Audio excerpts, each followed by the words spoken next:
Hello and welcome everybody to episode 35 of Kerbal Space Endeavour. While in the background here, you can see we have progressed quite far. All of our missions here are a go for Jewel and pretty much are on their merry way.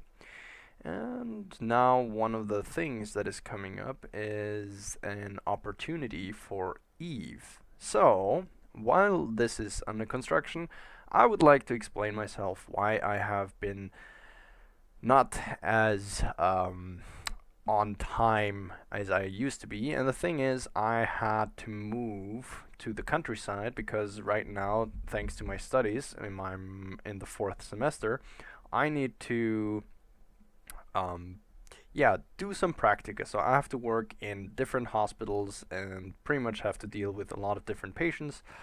And I thought I was going to have more time, but it seems like that I misjudged this. So yeah, this is why I'm a little bit delayed and you guys get this midweek episode. Alright, back to business and more interesting things. So yeah, this is pretty much the same craft as you can see right here. It was the Duna SATCOM mission. We just built another one and call it the Eve SATCOM mission. I know it's very, very original for that matter. And yeah, we're just gonna wait until it is time for departure and send it on its merry way. Also, yeah, pretty much it's a completely the same design as the Duna SATCOM mission. So, a little bit later, I somehow encountered a little bit of a problem, but we'll get to that a little bit later. First of all, we get to see this in a further off view. There we go. And with a little bit of lag, we can actually watch how beautiful all of these planets spin around Kerbal, and all of our crafts are flying to their destined destination. Yes, I can play with words. I'm such a genius. Okay, and now that Time Warp is telling us it is time to leave, we set up our maneuver node and start burning. And then I encountered the problem. Somehow, this thing tends to bend whenever I time warp. And then I go out of time warp, and then it doesn't let me time warp again, and yeah, that was somewhat of a problem. I had no idea. It felt like, or it looked like the front part of the craft was kind of stuck in space, and the aft part was just kind of trying to hold on as best as it could, but I don't really know.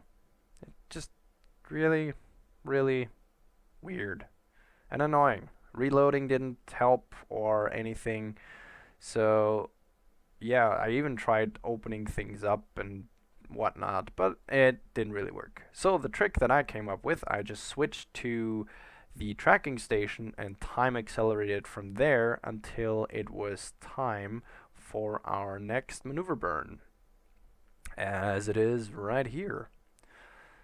So yeah, back again with our craft, not bending at the moment. Well, a little bit of wobbling here and there, but whatever. That just tends to happen when you have so many SAS modules within all of your cores. And we just make a small little correction burn and use the last fuel that we have in our initial stage right here. And yes, we can ditch it, and we can also ditch that. Yeah, we've lost some weight and have deadly debris flying around in deep space. But we'll probably never encounter it anyway. So, yeah, next maneuver node. Next change in our trajectory. Because we want to get as close and as... Well, we want to get really, really close to Eve. Because we're going to do an aerobraking maneuver. So, with a little bit of time warping here, you actually see the maneuver where I got our periapse within the atmosphere of Eve. And with a little bit more change, I also got our... There we go. It looks pretty much equatorial, I think, but we will have to make further adjustments once we actually reach the SO of Eve. But let's move on to Dres. Yes, Dres, our manned Dres mission, is almost there. Well, actually, now it is there, thanks to time warping. And now it becomes the tedious process because Dres doesn't have an atmosphere. We just have to burn retrograde to slow ourselves down and get ourselves into an orbit. And because that took quite some time, we're just gonna time warp here to the more interesting part where we actually reach the orbit. But I think the following footage is a lot more interesting with the actual live recording. Okay, our periapse is down to 125, and we'll have to fix our orbit just a little bit right here. Nope, wrong. Looks a lot better. Okay, so we have a maneuver node in 13 minutes, and meanwhile we could do some science. Wait, no, that was the wrong button. That was the button for the photovoltaics. That is unfortunate. Close them up and open them up again. What is the number 2? Oh, there we go. All of these good things are popping up. Alright. Well, the orbital telescope's observation while in high over Dres is something that we've done already with the Surveyor 1. Crew report. The surface has a patchwork of white and brown areas with a few craters. Alright. Orbital scan extra while in high space over Dres. Another one of those hard to get to areas in space, and all I got is a t-shirt. Transmit the data. Gravity scan. The sensor sweeps the surface and finds the average gravitational pull to be quite low for a planet. Yes, we know gravity is very low here. The goo feels right at home. Alright, the goo feels home pretty much anywhere. The high radiation environment causes a few of the samples to glow. It looks like it would be fun to paint the rockets with it. Also, something that we've heard before. The UV sensor seems to be broken. It is continually indicating the presence of some kind of planet, despite there obviously being nothing of interest in this region of space. That was the broad spectrum analysis. Radio plasma wave scan. Run out of other places to study? Yeah, we did. We actually did. Alright. Who comes to Dres? Yeah, well, that's a good question. It's just like being in interplanetary space. Well, probably. Alright. Now that we've gathered a lot more science, we can start moving people over.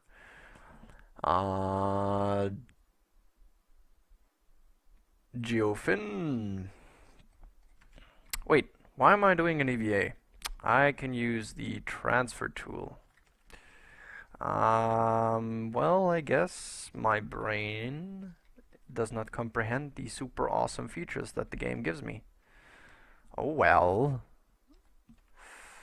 Okay, back on board. So, we're gonna click on the crew hatch and start. Julien's going to be our pilot.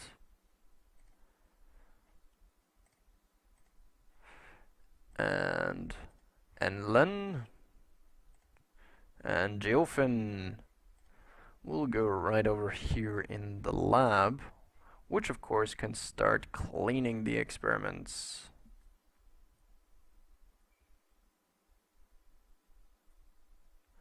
Actually, cleaning the orbital research scan, it takes some time as it seems.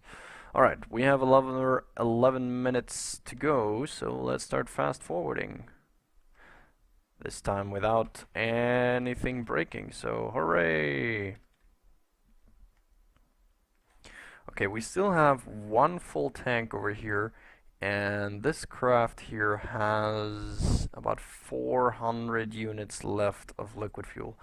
We're going to have to put in a little bit more, but gravity is pretty low on Dres, so we should not... Oh, wait.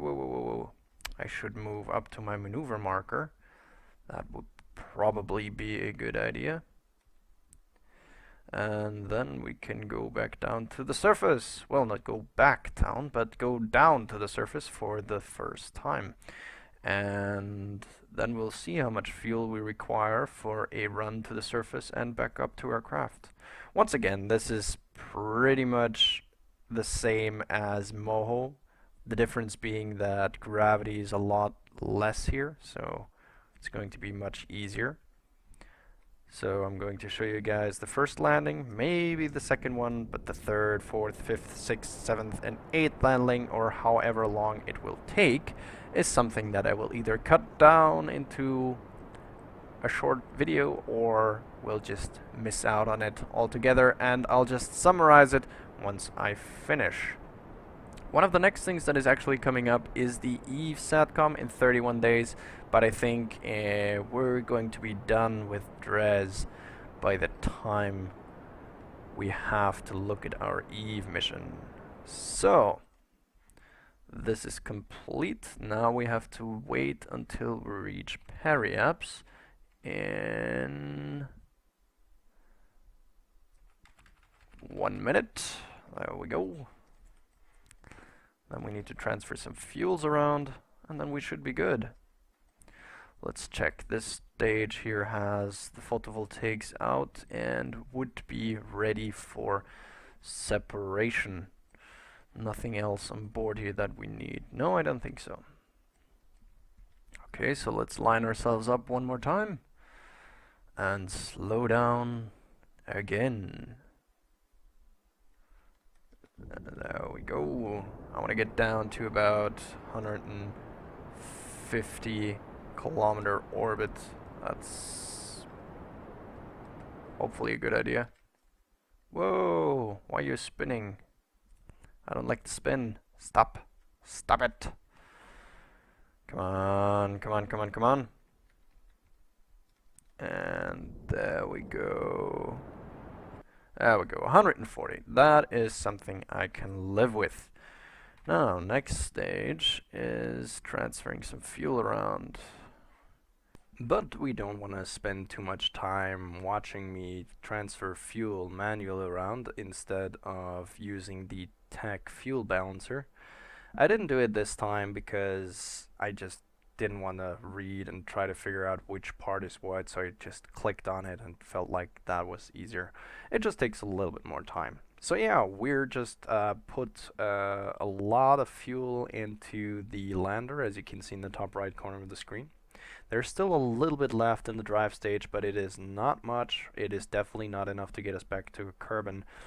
But we will do the same as we did on Moho, where we will refuel. However, we still have another problem.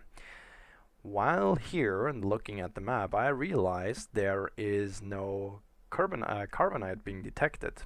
And as you can see here on the wonderful Surveyor 1, I didn't bring a carbonite detector with me, neither on the lander nor on the Surveyor.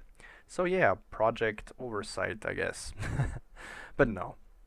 What I figured is that I was going to do is just land and try to guesstimate where some deposits could be.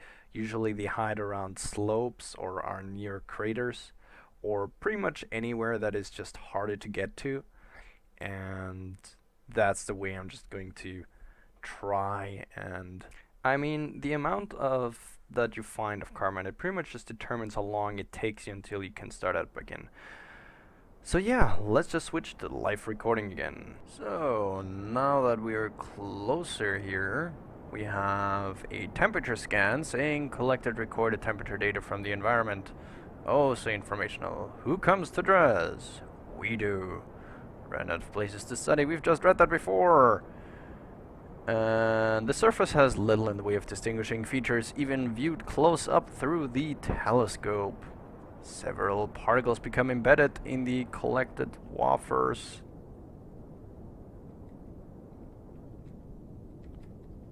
I actually over-accelerated here, as it seems. I need to be a little bit careful while I read stuff. The sensor sweeps the surface and finds average gravitational pull to be quite low for a planet. An initial survey conducted. Closer scans will provide a more detailed look at the surface. Looking down, you see a massive canyon on the surface. It could be several kilometers deep. Yes, the goo feels right at home. It feels home anywhere. The high radiation environment looks always the same. Okay, after transmitting all this, we can start cleaning them out again. And I can see my shadow, and it's gone. Oh, there it is, back again. Now let's see if this upgraded version of the mobile lander is better at landing. Pretty sure it is. Just curious, nevertheless. Okay, down to 5 meters per second. Only a tiny little bit to go. 3, 2. This is going to be one of the softest landings. Except if it would be min-miss, then landing is pretty much the easiest thing to do. So, just a little bit more, 1.9. And gentle, gentle, gentle, and touchdown. Oh, and as you can see, I built this a little bit too high right there. But yeah, so ladies and gentlemen, we have made it to Dres. Successfully, I might add. So, let's start digging up some fuel. Extract carbonate. Yeah, it's pretty slow around here, so I guess it's going to take some time before we can launch back up again. So if we start activating the LFO mix, yeah, this is probably going to take a while. Oh well. Okay, now that we've landed here, we can do some science at least. So we have the land research and a lot of other things. Laser surface scan. Closer inspection of the surface confirms that Dres is indeed not worth studying. Okay. Were you expecting something different on the surface? Yes, oh definitely I was. The sensors measure the local gravity in fine detail and record all of its variations. Changes in the speed of vibrations hint to different materials under the surface. You stare intently at the thermometer, but it doesn't blink. Now that you're here, you still can't decide if here is a plant or not. I think it's supposed to say planet, but here it just says plant. Oh well. Not much value in resources have been found on Dres. It's kind of like the body that's on the way to the cool place. Wait. Transmit. The mystery goo appears less active here. First it felt at home, now it doesn't feel active anymore. Interesting. And as the samples process, the computer asks if it can sing you a song while it works. Apparently it's about a flower of some kind. Okay. Alright, well, we get some more fuel. I think... Well, actually, let's clean out the experiments really quick. 1, 2, and the other one takes just a second. Okay, so yeah, meanwhile, we don't see our lander. Oh, there we go. I have no idea where carbonite is on Dres, and sticking around to areas where there's very little is only going to take up a lot of time that I do not want to spend waiting around, so we will probably try to figure out some way. Usually I can find carbonite in areas that are harder to get to, so slopes or maybe depressions or the canyons even, I don't know. But we have more than enough fuel to get to any of these new places and find some new fuel. But first of all, we have to get out, and I think it's Julene who gets the super awesome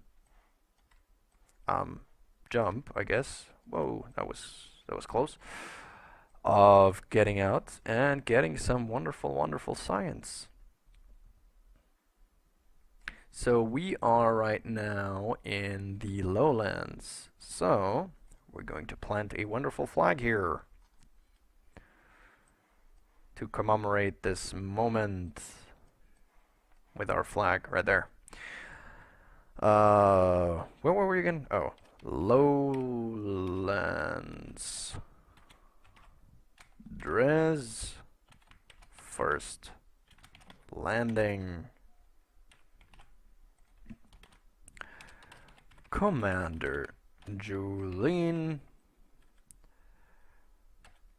can announce the mission is a success.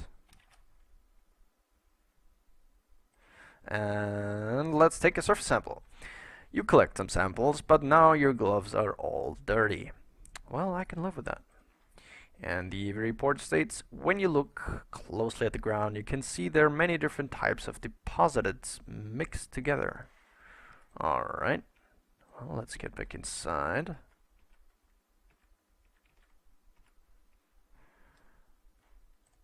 Dump them and pick up another batch.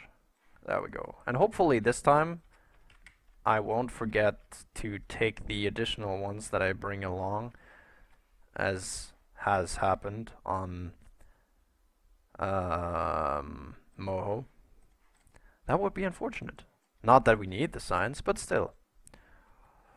Okay, let's get in there and there we go. Review the data and transmit it and transmit it. Though she has to get out one more time and not jump back in right away and take an EV report from space close to the lowlands. Come on, get back up there. You need to get back up there. Alright, and now we just have to figure out where we're going to go next. But this episode is coming to an end. There is a lot more interesting stuff coming up. I know I say that every episode, but it's true, so yeah. I'll see you guys next time, hopefully already by the upcoming weekend.